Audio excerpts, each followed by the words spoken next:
하나님의 말씀을 보도록 하겠습니다. 오늘 하나님께서 우리에게 주시는 말씀은 마태복음 6장 9절부터 13절까지 말씀입니다.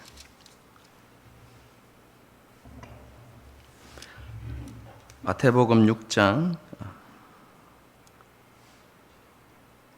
9절에서 13절까지 말씀입니다. 한 절씩 교독하시겠습니다. 그러므로 너희는 이렇게 기도하라. 하늘에 계신 우리 아버지여, 이름이 거룩히 여김을 받으시오며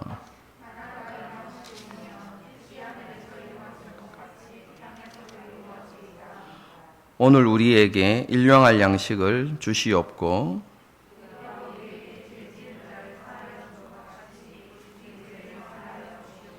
함께 읽겠습니다.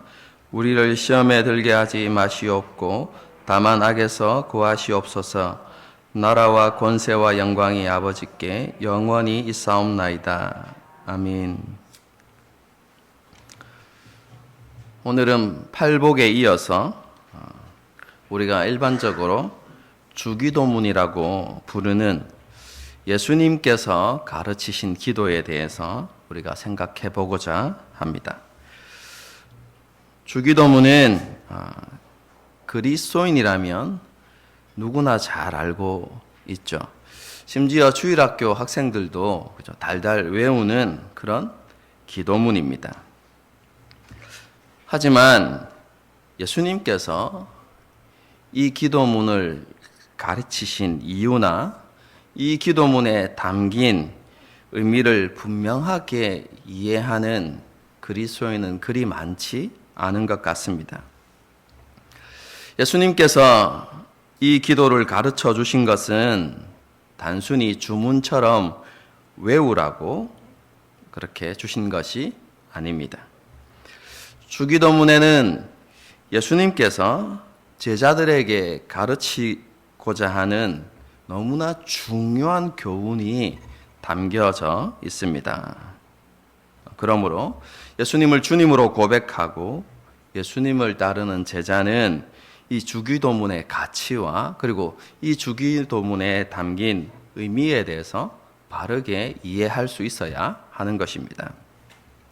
그래서 오늘부터 몇 주간에 걸쳐서 주기도문에 대해서 이렇게 살펴볼 텐데요. 구체적인 내용을 살펴보기 전에 먼저 산상수훈에서 주기도문의 문맥적 위치가 가지는 의미를 생각해 보고자 합니다. 산상수훈이 몇 장부터 몇 장까지입니까? 마태복음 5장부터 7장까지죠.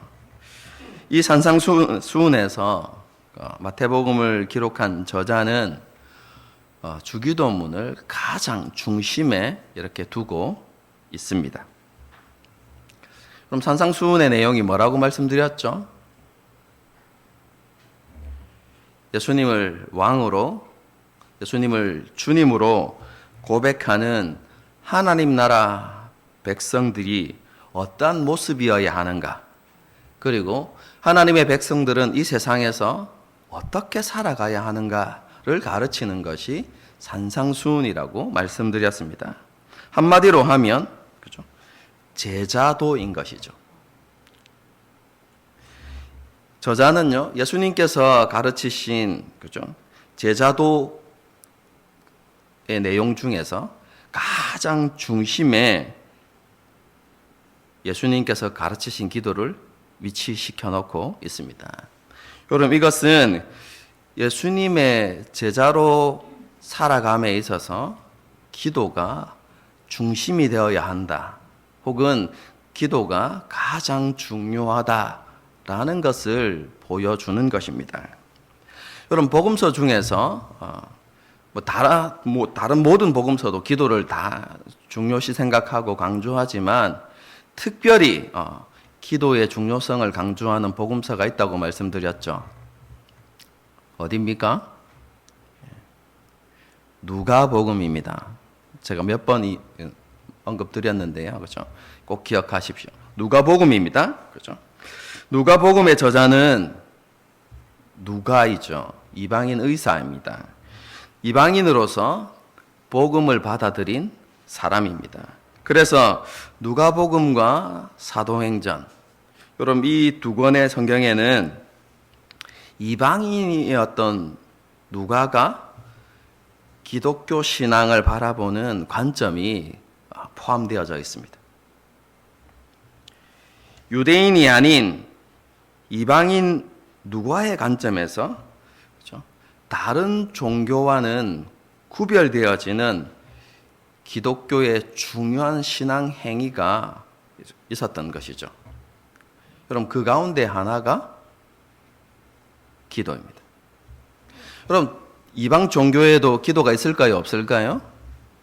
있습니다.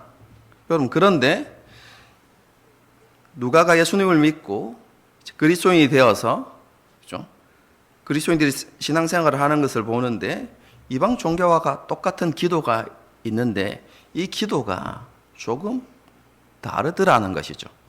여러분 이방인의 기도는요 자기 중심적 행위입니다. 여러분 그런데 그리스도인들이 드리는 기도는 자기 중심적인 행위가 아니라 기독교인의 그리스도인에게 있어서 너무나 중요한 신앙 고백과도 같다는 사실을 그가 알게 된 것이죠. 여러분 그래서 누가는 자신이 기록한 누가복음과 사도행전에서 여러분 그리스도인에게 가장 중요한 신앙 행위 중의 하나인 기도를 계속해서 반복해서 이야기하고 강조하고 있는 것입니다. 여러분 예수님의 생애를 기록할 때도 이런 특징들이 잘 나타나는데요. 누가는 예수님의 공생의 사역이 기도로 시작되었다는 것을 말씀하고 있습니다. 그리고 예수님의 공생의 전 기간 동안 예수님께서 기도의 무릎으로 사셨다는 것을 거듭해서 말씀하고 있고요. 그리고 마지막 공생의 사역의 마침도 기도였다는 것을 강조하고 있습니다. 그뿐만 아니라 다른 복음서에서는 기록하지 않는 기도와 관련된 기사들을 많이 언급하죠. 대표적인 예가 불의한 재판관을 찾아가서 원수를 갚아달라고 끝까지 떼쓰는 과부의 이야기. 이런 것들은 누가복음에만 있는 것입니다. 누가가 이렇게 기도를 강조하는 이유가 무엇입니까? 조금 전에 말씀드렸듯이 기도가 단순한 그냥 종교 행위가 아니라 기독교 신앙의 핵심을 잘 보여주는 신앙 고백이라는 것을 깨달았기 때문에 그렇습니다. 여러분 그리스도인에게 있어서 가장 중요한 신앙 고백 뭐라고 말씀드렸습니까? 그죠? 그럼 제가 기독교 신앙을 다섯 글자로 이야기할 수 있다. 그죠? 다섯 글자로 이야기할 수 있다고 했습니다. 그게 뭐라고 했습니까? 주인 바꾸기. 여러분 이게 기독교 신앙입니다. 예수님을 주님으로 고백하는 것. 다르게 표현하면 예수님을 주권자로 그리고 우리의 모든 삶의 주관자로 고백하는 것. 여러분 이것이 기독교 신앙의 핵심인 것이죠. 여러분 그런데 이러한 신앙 고백을 가장 잘 보여주는 것이 무엇입니까? 기도라는 것입니다. 왜 그렇죠? 여러분 기도는요 하나님 앞에서 내가 할 수 없는 연약한 존재임을 인정하고 하나님의 손과 하나님의 뜻에 우리의 모든 것을 맡기는 것입니다.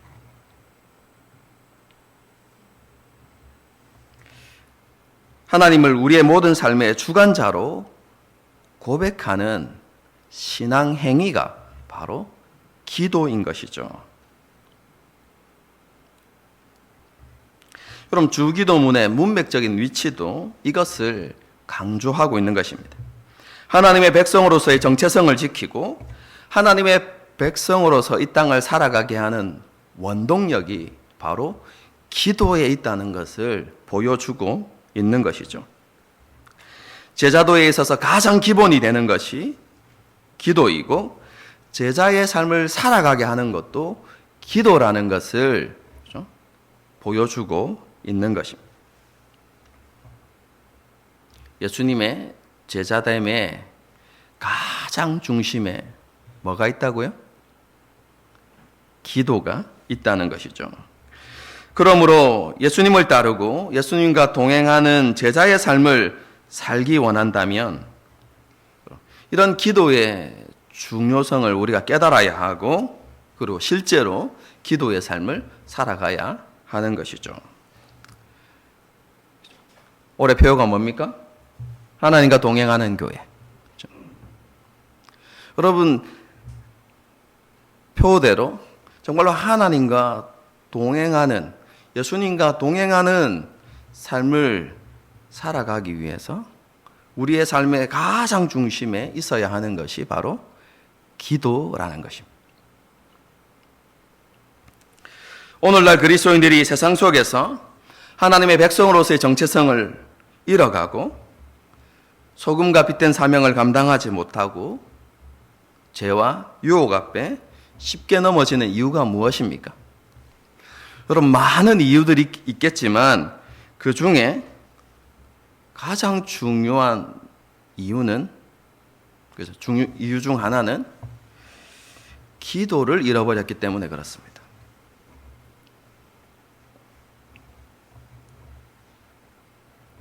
그럼 사도행전을 이 기도의 관점에서 한번 자세히 한번 읽어보십시오. 이때까지는 그냥, 그죠? 아무런 생각 없이 그냥 내용을 파악하기 위해서, 은혜 받기 위해서 읽었다면 오늘 설교를 듣고 난 이후에는요, 이 기도의 관점에서 이 사도행전을 한번 잘 읽어보십시오.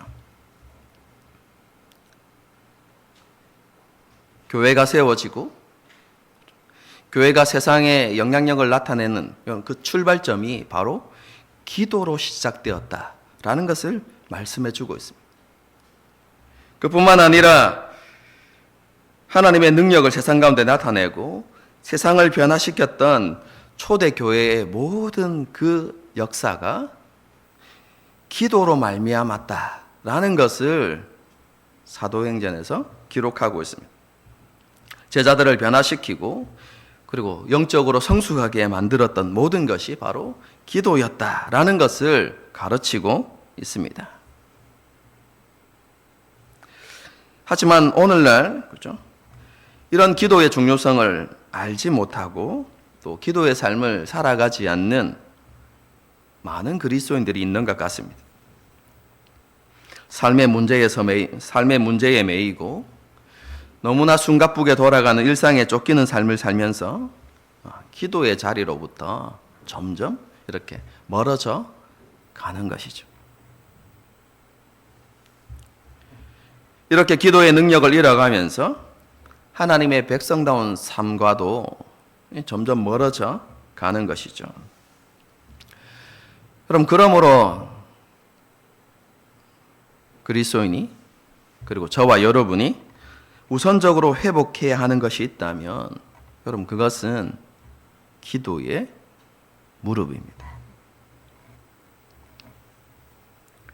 연약한 무릎을 일으켜 세우고 피곤한 손을 들어서 하나님을 붙드는 이 기도의 재단을 회복해야 하는 것입니다.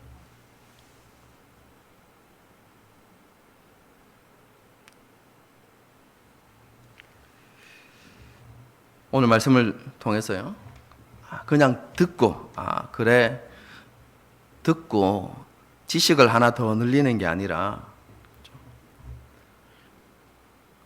제가 지난 시간에 따라하라고 말씀했죠, 그죠? 바보는 뭐만 한다고요? 결심만 한다. 제가 이렇게 좀 이야기했는데요.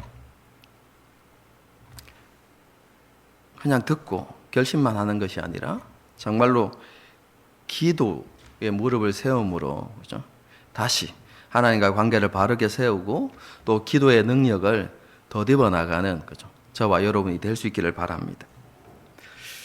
예수님께서 제자들에게 기도를 가르치시기 전에 그죠?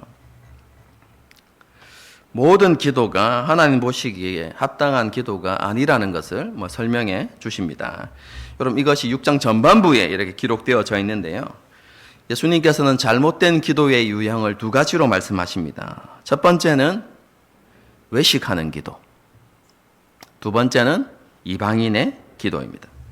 여러분 외식하는 기도란 하나님께 드리기에 합당한 마음이나 믿음 없이 다른 것을 더 중요시하면서 드리는 기도입니다. 이게 외식하는 기도입니다. 외우기 힘드시면 이렇게 생각하시면 됩니다. 하나님보다 다른 걸 더 중요하게 여기는 기도. 여러분 기도는 본질적으로 하나님께 드리는 것이죠. 하지만 외식하는 기도는 사람에게 보이기 위한 기도입니다. 사람들에게 인정받고 칭찬받고 싶은 마음에서 사람들이 모인 장소에서 이렇게 기도하는 것을 좋아하는 것이죠. 여러분 이들은 마음과 믿음을 담은 신앙 고백보다 형식을 더 중요하게 여깁니다. 그럼 쉽게 설명하면 이런 겁니다. 하나님 앞에 올바른 기도를 통해서 하나님과 관계를 회복하는 것. 여러분 이런 것에는 관심이 별로 없습니다. 무엇을 중요하게 여기냐면 내가 지금 기도 시간에 참석하고 있다는 것.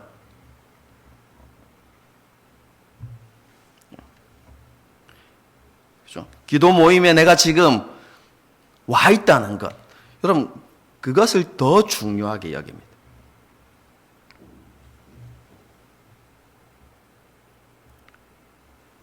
자신의 종교적인 열심을 사람들에게 나타내고 인정받는 것에 관심을 두고 있다는 것이죠. 여러분 그런데 이것은 그죠? 약간 잘못되어진 신앙 태도 이 정도 수준이 아니라요. 이런 기도는 우상 숭배입니다. 여러분 우상이 무엇입니까? 그럼 우상을 여러 표현으로 이렇게 설명할 수 있겠지만 한마디로 이야기하면 자기의 욕망을 형상화한 것입니다. 여러분 그게 우상입니다.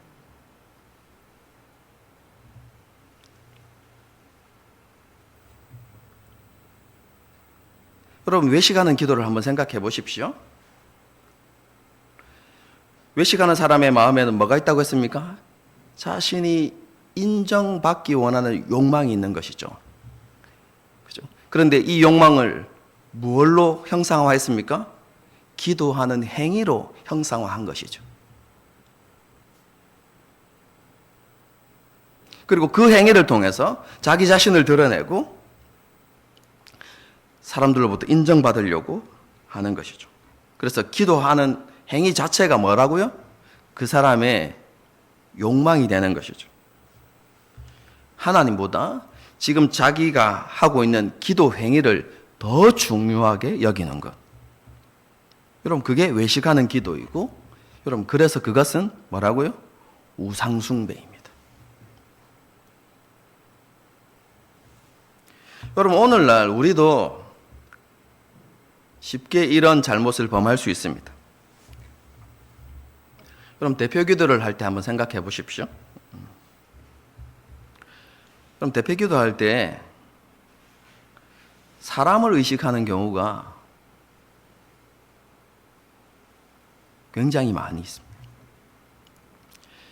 그래서 대표 기도를 좀 잘못했다 이렇게 느껴지면 그죠? 너무 수치스럽게 생각하고 그죠? 자괴감에 빠지고 내가 왜 그랬지? 여러분 이런 감정들을 크게 느끼는 것. 여러분 이것은 우리의 기도가 하나님을 향하는 것이 아니라 여러분 사람들을 의식하고 있다는 걸 보여주는 것이죠. 기도를 하나의 연설문으로 이렇게 생각하기 때문에 그런 것이죠. 여러분, 그래서 어떤 사람들 가운데는 이렇게 말하는 분도 있어요. 대표 기도는 써서 하는 게 아니라 그 자리에서 성령의 감동하심을 따라 그렇게 기도하는 것이다. 이렇게 말하는 분도 있습니다. 틀린 것은 아닙니다.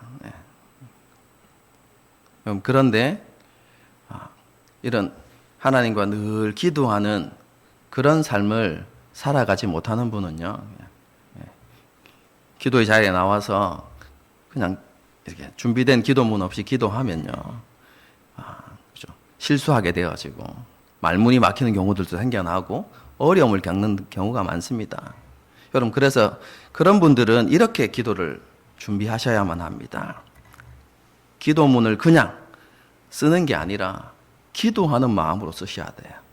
하나님 앞에서 준비하실 때 내가 지금 하나님 앞에 기도 드린다라고 생각하고 그 기도의 내용을, 그렇죠, 기록하는 것이죠.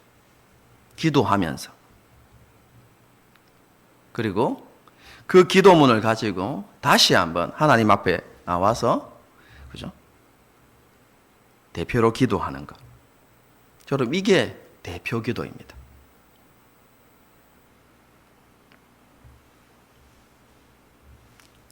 그럼 통성 기도할 때도 마찬가지입니다. 그렇죠? 옆 사람이 자꾸 신경 쓰여서 기도에 집중하지 못하는 것. 사람을 의식하는 것이죠. 여러분, 기도는 사람에게 보이기 위한 것이 아닙니다. 사람에게 칭찬받기 위해서 하는 게 아닙니다. 기도는 하나님께 드리는 것이고요. 그렇죠? 우리의 신앙 고백을 하나님 앞에 보여드리는 것입니다.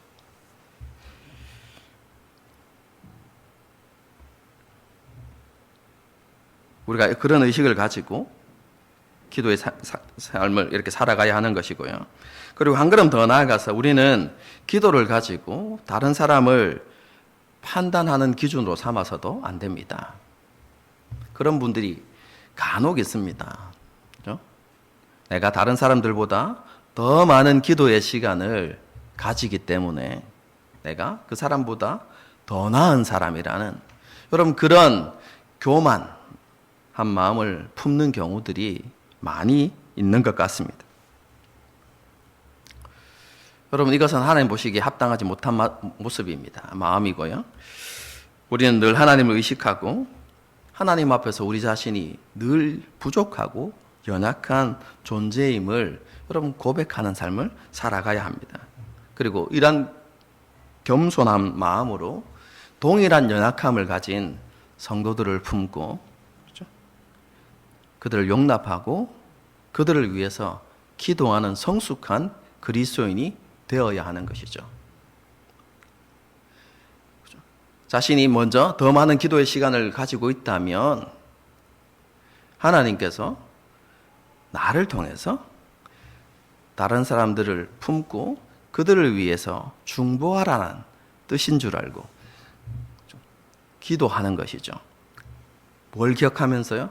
우리도 이전에 그런 모습이 있었음, 그런 연약함이 있었음을 인정하고, 그리고 내가 이렇게 변화된 것이 하나님의 은혜라는 것을 고백하면서, 그죠?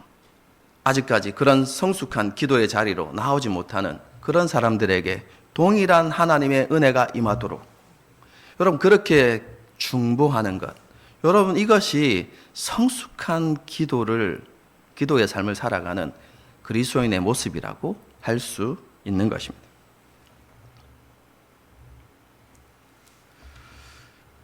잘못된 기도의 모습 두 번째는요, 이방인의 기도인데요. 이 기도는 중언부언하는 기도입니다. 그렇죠? 여러분, 중언부언한다 이렇게 이야기하면 우리는 간혹 오해하는 경우가 있는데요. 같은 말을 반복하는 것이라고만 생각하는 경우가 있습니다.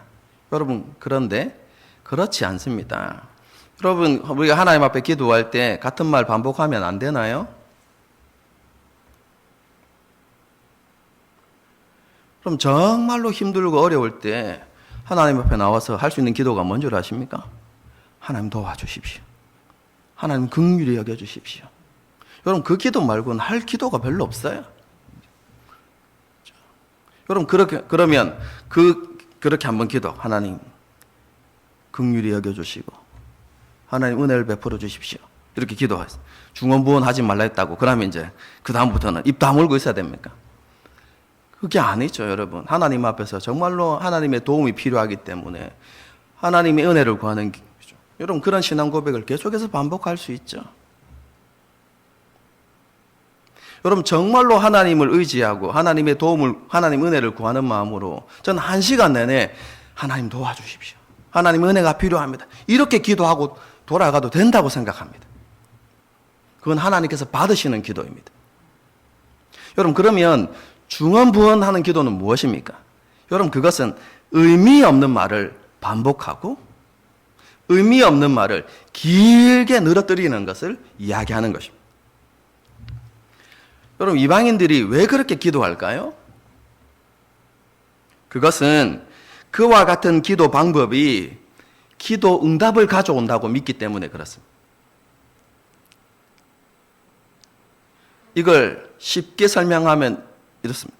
지성이면 감천이다. 여러분 이런 생각을 가지고 길게 기도하는 것. 여러분 이게 중언부언하는 기도입니다. 기도에 많은 공을 들이면 기도 응답을 받을 수 있다고 생각하고, 그렇죠? 많은 수서어구를 붙여서 길게 기도하려고 노력하는 것이죠. 여러분 우리의 기도도 이런 기도, 이방인의 기도가 될 수 있습니다.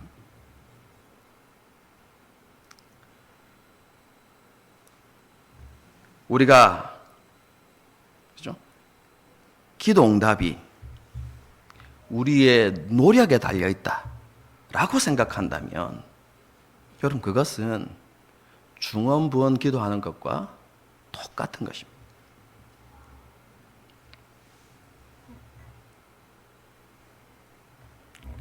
여러분 우리가 이런 잘못된 기도에서 벗어나려면 어떻게 해야 됩니까? 여러분 그것은 하나님을 바르게 아는 일에 힘쓰는 것입니다. 여러분 하나님의 성품을 깊이 알아가면요 우리는 중언부언하는 기도를 하지 않을 수 있습니다. 하나님 어떤 분이시죠? 우리가 구하기 이전에 우리의 필요가 무엇인지 다 아시는 하나님.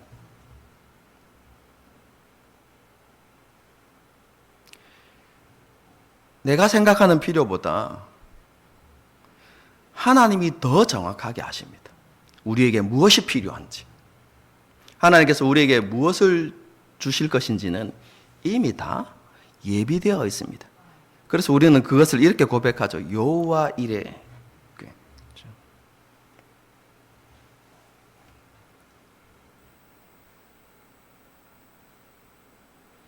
여러분 하나님께서 우리의 모든 필요를 이미 다 아시고 그렇죠? 그것을 준비하고 계시는데 왜 기도하라고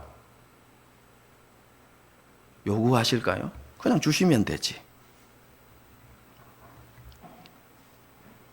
여러분 그것은요 하나님께서 기도를 통해서 하나님과 우리의 관계를 바르게 세우고 하나님께서 우리와 사랑의 교제를 나누고 우리의 신앙 고백이 온전해지도록 하기 위해서 기도하라고 요구하시는 것입니다. 단순히 기도해야만 내가 주겠다 이것이 아니라 하나님은 우리와 온전한 관계를 맺기 원하시는 것입니다. 기도를 통해서 우리가 하나님을 알아가고 그렇죠? 기도를 통해서 하나님이 주권자이심을 다시 한번 우리가 기억하고 그리고 나 자신이 우리 자신이 하나님 앞에서 얼마나 연약한 존재인지를 다시 한번 깨닫고 아 그렇구나 우리에게 우리는 하나님의 은혜가 없이는 살아갈 수 없구나. 그럼 그렇게 고백하면서 하나님 앞에 우리의 연약함 가운데서도 하나님께 구할 수 있는 은혜가 있음을 우리가 깨닫고, 그리고 하나님께서 우리를 그렇게 얼마나 사랑하시는지를 다시 한번 생각하면서 하나님 앞에 구하는, 여러분, 그래서 기도를 통해서 하나님과의 교제가 이루어지고 하나님의 관계가 회복되어지고 우리의 신앙 고백이 바로 세워지는, 여러분, 그것을 위해서 하나님께서 기도하라 이렇게 이야기하시는 것이지, 그렇죠? 자판기처럼 기도의 버튼을 눌러야만 응답이 떨어지는 것. 여러분, 그렇게 하나님께서 우리에게 기도를 요구하시는 것이 아닙니다. 기도는 하나님을 배우는 과정입니다. 그리고 하나님과 교제하는 시간인 것이죠. 다시 말씀드리지만 하나님이 주권자이실 뿐만 아니라 우리를 한없이 사랑하시는 아버지 하나님이시라는 것을 여러분 느끼고 깨닫는 시간이 기도 시간인 것이죠. 여러분, 이것이 하나님께서 내게 구하라고 말씀하시는 이유입니다. 그리고 하나님께서는 그런 기도를 통해서 우리가 하나님의 백성다운 삶을 살아갈 수 있는 능력과 힘도 공급해 주시는 것이죠. 여러분, 우리가 회복해야 하는 기도가 바로 이런 기도입니다.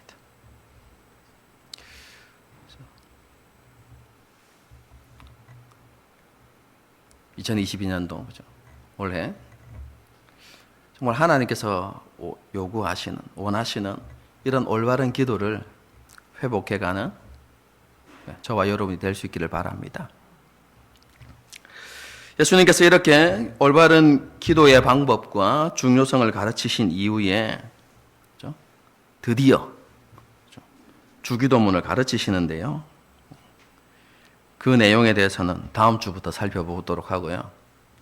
오늘은 이 기도를 가르치시게 된 배경에 대해서만 이렇게 말씀을 드리고 말씀을 마치려고 합니다.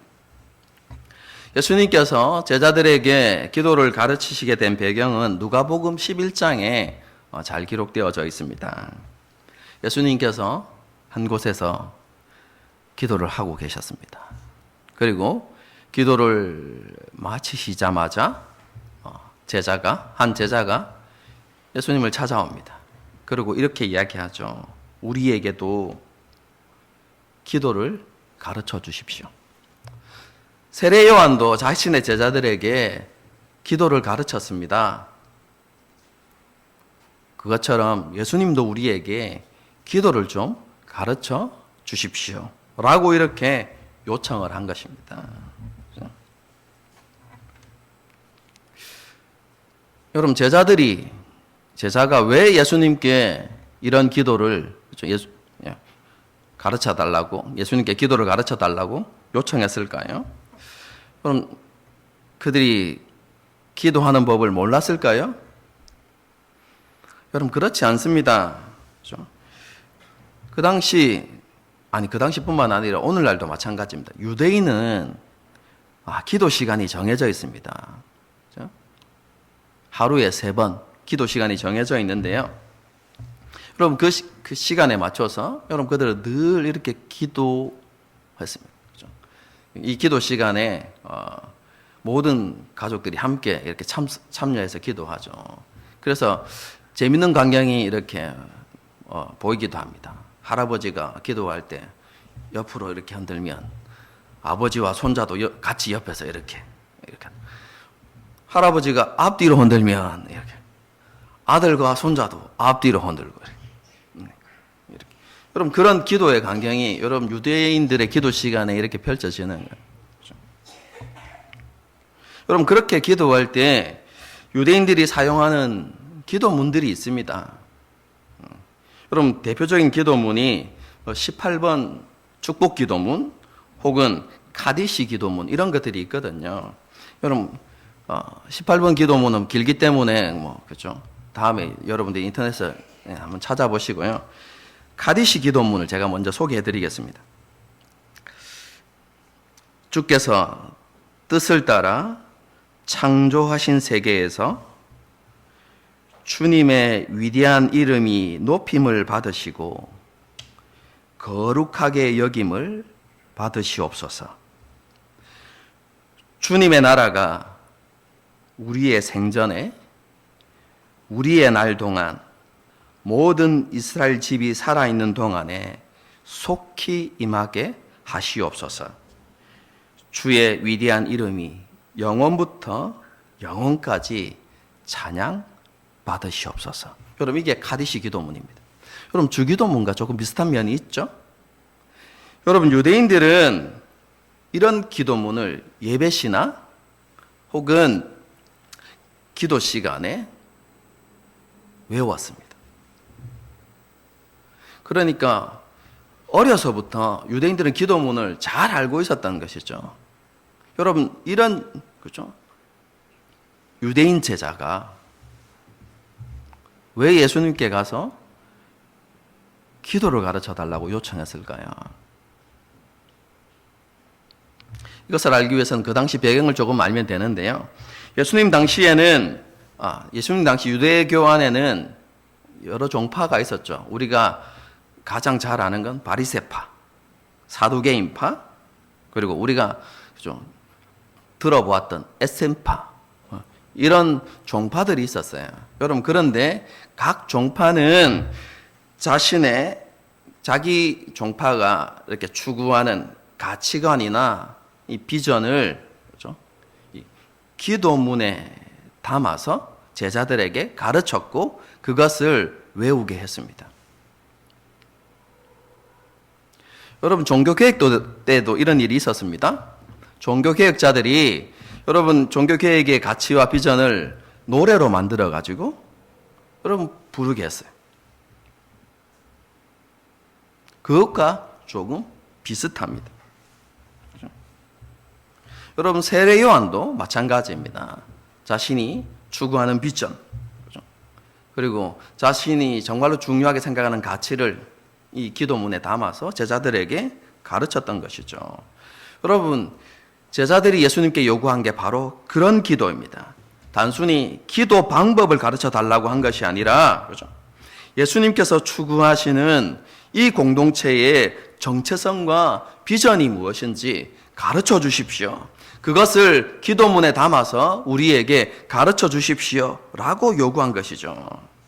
여러분, 그래서 기도문에는 예수님께서 이 땅에 오신 이유, 그리고 예수님의 사명과 비전이 이 기도문에 담겨져 있습니다. 예수님을 주님으로 고백하는 공동체의 정체성과 그 공동체가 무엇을 추구해야 되는가, 그 추구해야 될 이상과 가치가 이 기도문에 담겨져 있는 것이죠. 여러분, 그렇기 때문에 주기도문은 예수님의 사명선언문 혹은 비전선언문이다라고도 말할 수 있습니다. 그러므로 너희는 이렇게 기도하라는 예수님의 선언에는 이런 의미가 담겨져 있습니다. 나를 주님이라고 고백하고 나를 따르기 원한다면 너희는 세상과 다른 가치를 추구하고 이 세상을 살아가야 한다. 나의 비전이 너희 비전이 되어야 하고 그 비전을 위해서 너희가 부름받았다는 사실을 기억해야 한다. 그리고 너희는 그 비전을 이루도록 사명자로 부르심을 받았다.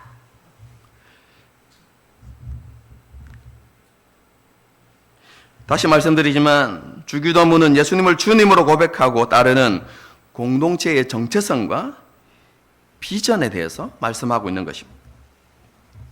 불신앙으로 가득한 세상에서 교회가 왜 존재하는지, 그리고 교회가 무엇을 추구하고 살아가야 하는지에 대해서 말씀하고 있는 것이 바로 주기도문입니다. 그리고 그 비전을 이루기 위해서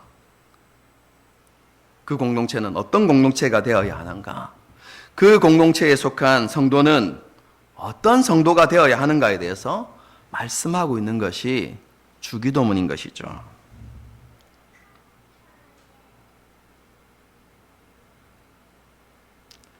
다음 주부터 설명해 나가겠지만 그 비전은 바로 하나님 나라입니다.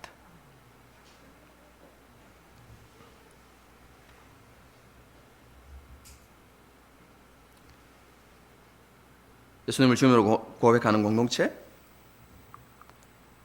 그리고 그 공동체에 속한 성도들은 하나님 나라가 삶의 이유이고 비전이 되어야 한다는 것이죠.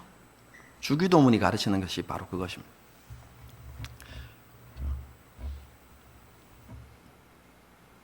성도 여러분, 저와 여러분의 비전은 무엇입니까?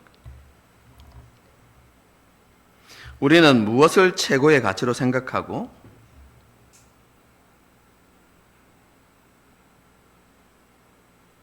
어떤 것을 추구하면서 살아가고 있습니까? 예수님은 분명하게 말씀하십니다. 나의 비전이 너희 비전이 되어야 한다. 그리고 그것을 위해서 살아가야 한다고 말씀합니다.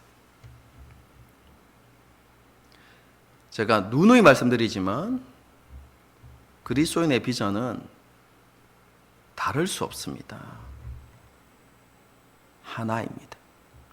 주님의 비전이 곧 모든 그리스도인의 비전이 되어야 하는 것이죠. 하나님 나라. 어떻게 하면 저와 여러분이 날마다 우리를 사로잡으려는 욕망과 유혹을 이겨내고 주님의 비전을 자신의 비전으로 고백하고 세상 속에서 소금과 빛된 그리스도의 삶을 살아갈 수 있을까요?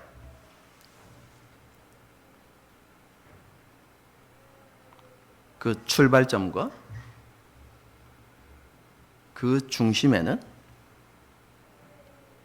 기도가 있습니다.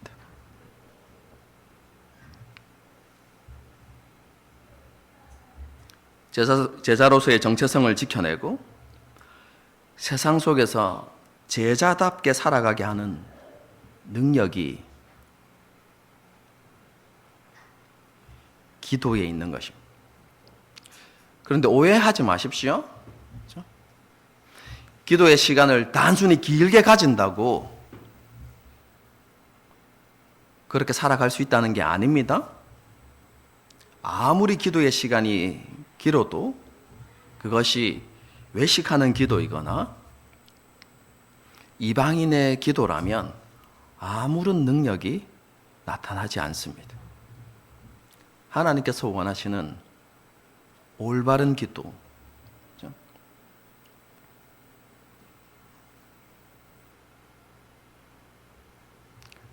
하도 오래돼서 다 잊어버리셨을 거라고 생각하는데요. 제가 기도에 대해서 설교한 적이 있죠.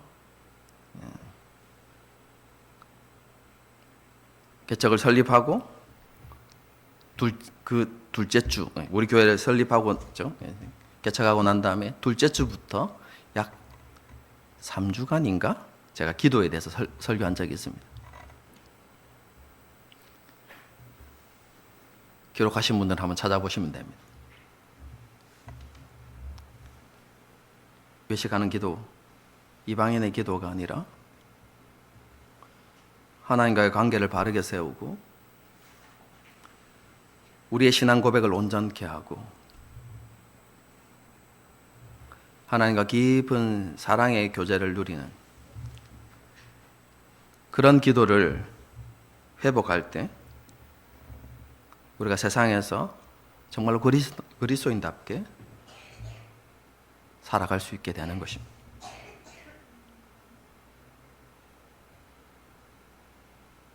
여러분 바쁘고 힘들어서 기도의 시간을 낼 수 없다. 저도 이해합니다, 여러분. 그죠?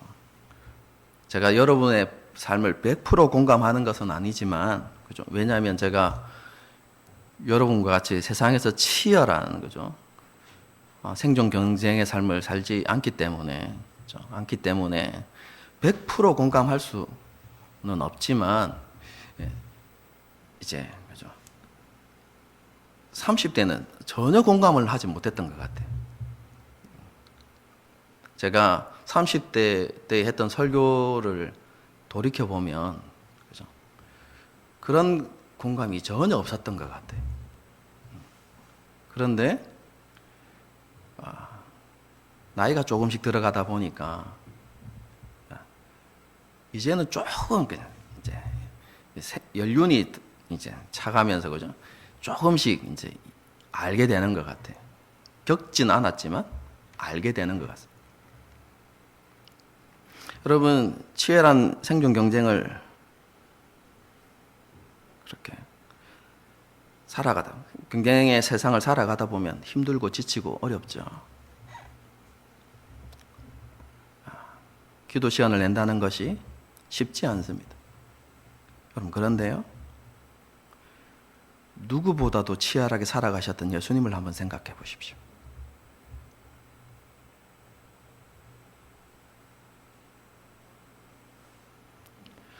너무나 치열했기 때문에 그분은 기도하셨습니다. 그리고 그 치열함과 그죠? 그 연약함을 기도의 능력으로 이겨내셨죠.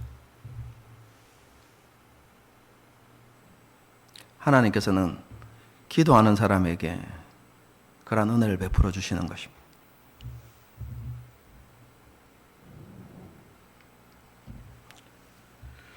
원래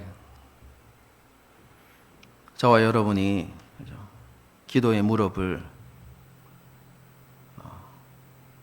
회복할 수 있었으면 좋겠습니다. 그리고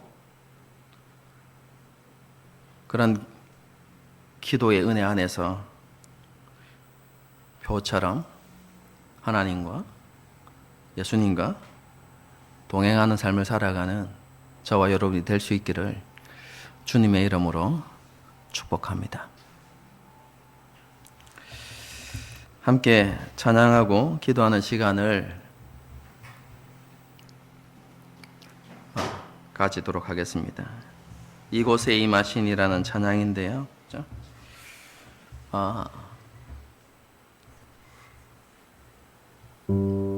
하나님께서 우리에게 맡기신 게 하나님의 나라입니다.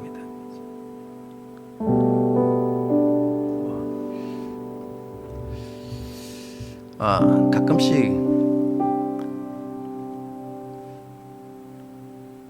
이런 생각을 한번 해보게 됩니다.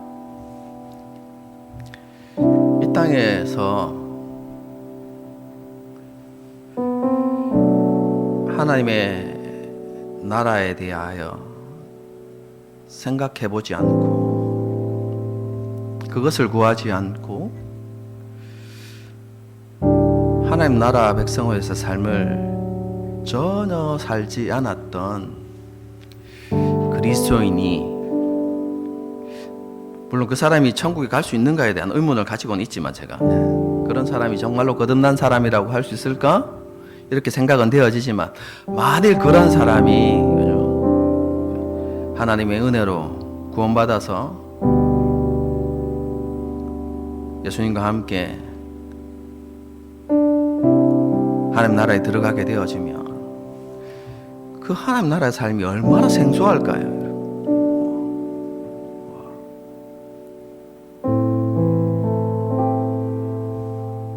그 하나님 나라의 삶이 너무 어색하지 않을까요?